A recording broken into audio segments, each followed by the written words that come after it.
తెలంగాణ రాష్ట్రంలో పేద మధ్యతరగతి విద్యార్థులు ఉన్నత విద్యను చదువుకునేది ఫీజు రియంబర్స్మెంట్ పై ఆధారపడి అలాంటి ఫీజు రియంబర్స్మెంట్ పథకాన్ని నిర్వీర్యం చేసే విధంగా గత కొన్ని సంవత్సరాలుగా ఇలా ఫీజు రియంబర్స్మెంట్ బకాయిలు విడుదల చేయకుండా ప్రభుత్వం విద్యార్థి జీవితాలతో చెలగాటమాడుతున్న నేపథ్యంలో కొన్ని యాజమాన్యాలు హైకోర్టుకు వెళ్లి ఫీజు రియంబర్స్మెంట్ విషయంపై హైకోర్టుకు వెళ్ళిన నేపథ్యంలో హైకోర్టు ఇలా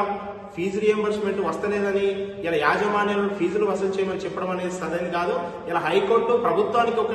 ఆదేశించి ఇలా ఫలానా తేదీలోపు ఫీజు రియంబర్స్మెంట్ విడుదల చేసింది అని డెడ్ లైన్ ప్రభుత్వానికి పెట్టాల్సింది పోయి ఇలా ఫీజులను కళాశాల వారిని వసూలు చేసుకోమంటే ఇలా పేద మధ్యతరగతి విద్యార్థులు ఇలా సర్టిఫికేట్ తీసుకోలేక ఫీజులు కట్టలేక ఇబ్బందులు పరుస్తుంది. దీని ద్వారా ఒక రకంగా ప్రభుత్వమే ఇలా ఫీజు రియంబర్స్మెంట్ పథకాన్ని నిర్వీర్యం చేసే విధంగా ఒక కుట్ర చేస్తున్నట్టు అనుమానాలు లేపస్తున్న నేపథ్యంలో హైకోర్టు మరొకసారి ఫీజు రియంబర్స్మెంట్ పథకంపై పునరాలోచించి మళ్ళొకసారి చర్చ పెట్టి ఇలా ఫీజు రియంబర్స్మెంట్ ప్రభుత్వం విడుదల చేయాల్సిందే, ఇలా యాజమాన్యాల ఫీజులు వసూలు చేయవద్దని చెప్పి ప్రభుత్వం హైకోర్టు ఆదేశాలు ఇవ్వాలని చెప్పి ఏఐఎస్ఎం డిమాండ్ చేస్తా ఉన్నాం. ఇలా పాలక ప్రభుత్వం గత పెండింగ్ లో ఉన్న ఫీజు రియంబర్స్మెంట్ విషయంలోని కాంగ్రెస్ ప్రభుత్వం వచ్చిన